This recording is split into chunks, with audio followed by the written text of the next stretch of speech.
প্ৰায় এটা মাহে বানত ককবকাই আছে শিৱসাগৰ বিধানসভা সমষ্টিৰ অন্তৰ্গত ১ নং চিন্তামণি গড়।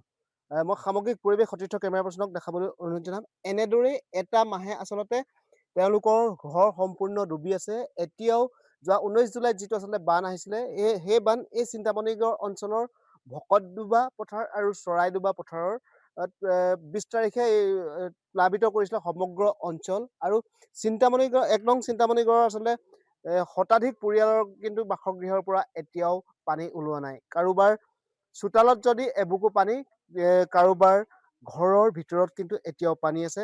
ঘৰলৈ যাব পৰা কোনো ধৰণৰ পৰিৱেশ নাই। সেইসকল বৰ্ণাঢ্যই এতিয়াও আচলতে তেওঁলোকে মিটং নদীৰ মথাউৰিৰ ওপৰত বসবাস কৰিছে।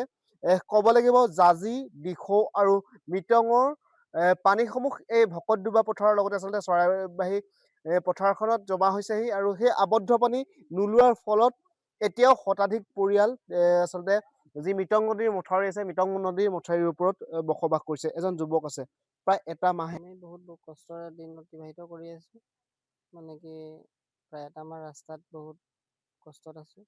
আমাৰ ঘৰ দুৱাৰ ডুবি গোটেই বস্তু বাহনি বহুত অনিষ্ট হৈ গৈছে। মানে কি এতিয়াও আপোনালোকৰ ঘৰৰ পৰা পানী ওলোৱা নাই। পানী নাই ওলোৱা।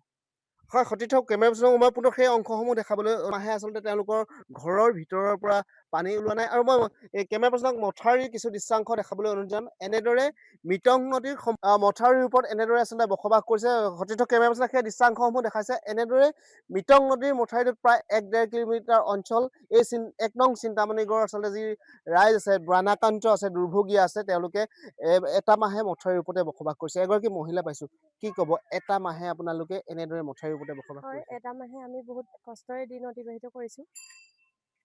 এতিয়া আমি বহুত সাহাৰ্য পাইছোঁ বাৰু স্থানীয় ৰাইজসকলৰ পৰা। এতিয়া আমাৰ বহুত অনিষ্ট হৈছে, ঘৰ দুৱাৰ ভাঙিছে, গৰু ছাগলী মৰিছে, বহুত ক্ষতি হৈছে আমাৰ। নিশ্চিতভাৱে আচলতে পশুধনৰ যথেষ্ট হানি হৈছে আৰু সমান্তৰালভাৱে যি আচলতে ঘৰৰ সা-সম্পত্তি আছিলে, সা-সম্পত্তি কিন্তু এতিয়াও পানীৰ তলত। দৃশ্যসমূহ সতীৰ্থ কেমেৰা পাৰ্চনে দেখাই দিছে। এনেদৰেই আচলতে তেওঁলোকে মথাউৰিৰ ওপৰত সহবাস কৰিবলগীয়া হৈছে গৰু ম'হৰ সৈতে। এটা ঠিক বাসগৃহ শিবিৰ। আপুনি কিছু যদি ওলাই আহে, অলপ ওলাই, হয়, এনেদৰেই আচলতে কোনোবা যদি হয়তো নিতান্ত সম্ভাৱা মহিলা আছে, অন্য কোনোবা আছে কেঁচুৱাৰ সৈতে এনেদৰে আচলতে সহবাস কৰিবলগীয়া এক পৰিৱেশ।